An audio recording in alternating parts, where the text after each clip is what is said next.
Today we're going to be talking about Teach Smart. Is it in focus? You can't see the author's name. That's very important. We gave you all the link to a Google Doc that has a chart for all the things that we're going to be talking about. And so if you guys just want to be filling that out as we're going through all the components, that would be great. Take lots of notes. You're going to learn. Our first teaching strategy is student first homework. It has 4 components. Component number 1 is mastery over grades. So mastery is more important than grades because students could be able to regurgitate a bunch of information and get a good grade on it, but not actually understand it. So a mastery-centered learning style would focus more on students actually understanding the concept rather than creating work that is graded. Component 2. So the second component of student first homework is purposeful homework. To make sure that all of your homework that you are assigning actually is useful for your students. And you can determine this by asking yourself 3 questions. The first one is, will this homework help the students learn the skills that are deemed necessary in this lesson? The second question is, will this homework enrich students' current skills or their current knowledge? And the third one is, will this homework help you as the teacher have evidence as to student progress and where they are in the lesson? Component 3. The third component for student first homework is homework that is aligned with the outcomes for your lesson. So your homework assignments that you give should be directly aligned with your learning outcomes.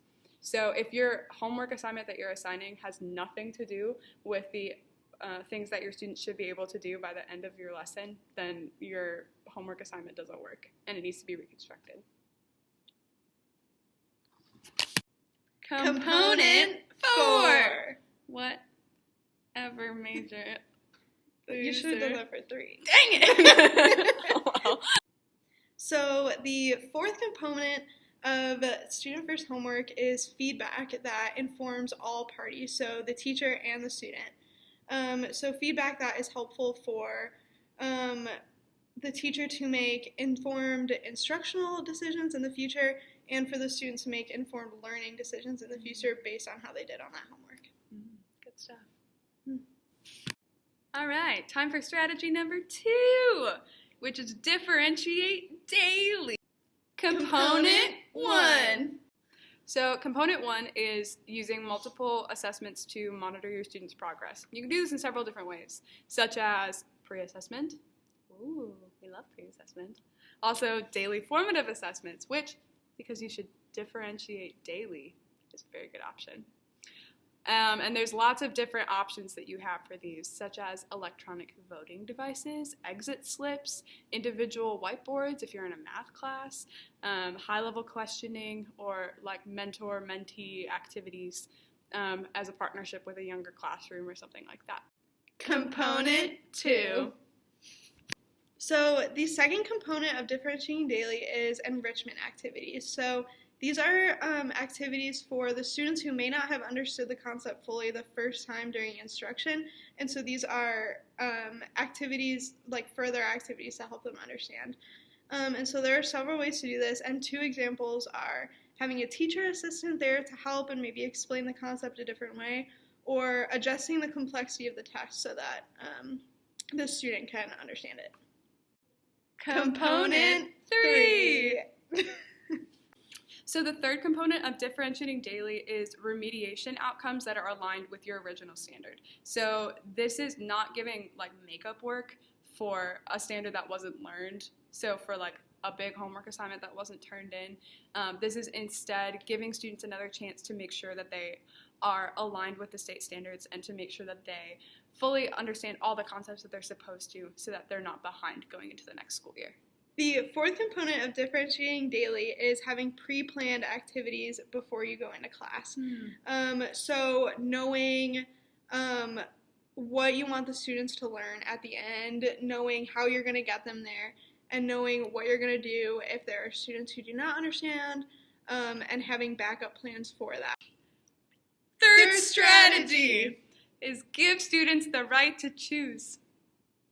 We the people of the United States, in order to form a more perfect I'm not a social studies major. I don't know the preamble of the Constitution. Component 1. Oh, I forgot what we were doing. I'm so sorry. The first component of giving students the right to choose is skills-driven assessment. So this means that you're teaching towards your learning objective that you set for your students. So you're giving your students the opportunity to demonstrate that they can actually do their learning objective. So you can do this with allowing students to self-diagnose with like an exit slip, or surveying your students to see if they actually feel like they understand the concept that you've taught them and like they can do what you've asked them to do. Component 2.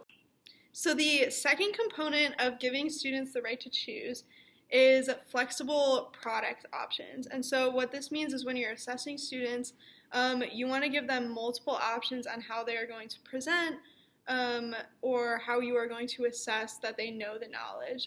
So instead of just taking like a paper pencil test, maybe they can do a speech or make a video, or do some kind of presentation, make something. Component 3. I wish, here's what I wish. I wish I would stop sticking my tongue out. I can't do anything. So the third component is flexible content. So allowing your students to study what they're interested in.